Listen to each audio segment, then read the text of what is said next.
Hey everybody. So I'm an artist who works in a lot of different mediums as a way of investigating the questions that I have about the world and myself.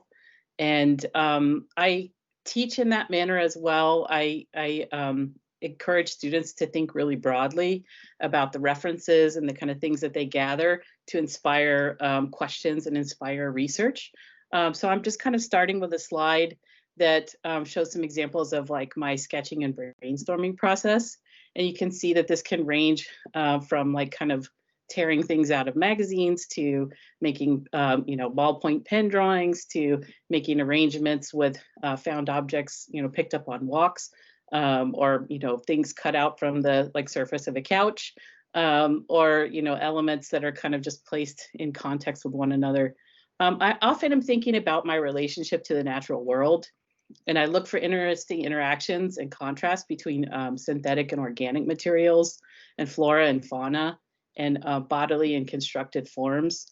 I think I'm someone that uses decoration as a means of self-reflection.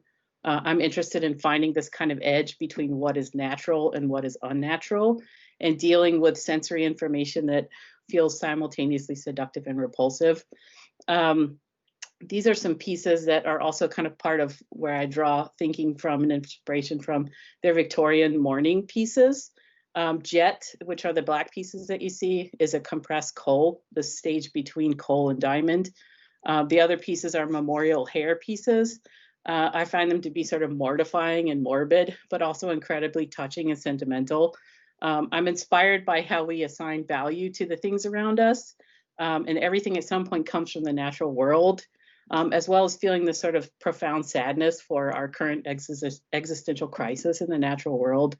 So I started making these drawings as a means of interpreting those feelings. And you can see there's a kind of an influence from that jet jewelry, as well as those the ornamentation and the opulence of that hair jewelry. This one in particular is inspired by thinking about the antler chandelier and the sort of morbid absurdity of that object. And thinking about sort of reanimating that as like a jellyfish-like creature. This one is inspired by like a kind of the constriction of a lace collar.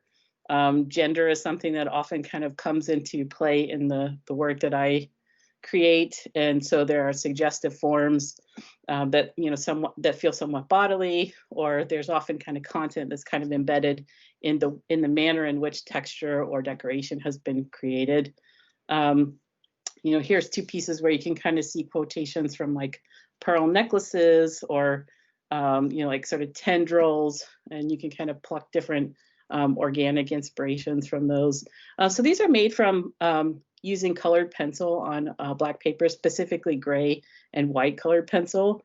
And, it's kind of an interesting thought process because you work sort of backwards from the value that you're expected, you think when you draw on a piece of white paper. Here's some pieces that I created last year at my Kohler artist residency. And this is one of the first times I've ever thought about some of the ideas that I make work about in 2D, in a 3D form.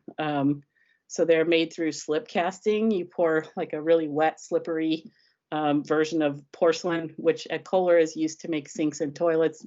And you pour it in these like plaster molds, it hardens, and then you fire it and you glaze it using some of the same commercial glazes.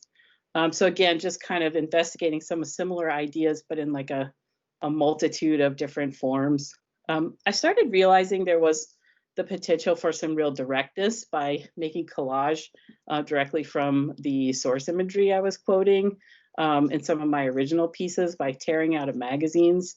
And these things come from, some like lifestyle magazines, which kind of tell us and prescribe to us, how to buy something that is going to make our house look better or how to decorate our homes. So I appreciate the directness of those collages. Here's a couple of paintings that also kind of interpret some of the same forms. I'm just trying to show how you can think about some of the same ideas, but interpret them in different aesthetic ways as you approach different mediums. So for me, the questions are always connected, but the way that I kind of learn about the answers is kind of informed by the medium I'm working in. I'm going to end with the last slide that just sort of shows all of these works together in a show alongside a kind of a brainstorming wall with all of that source material jumbled together. Thanks so much, everybody.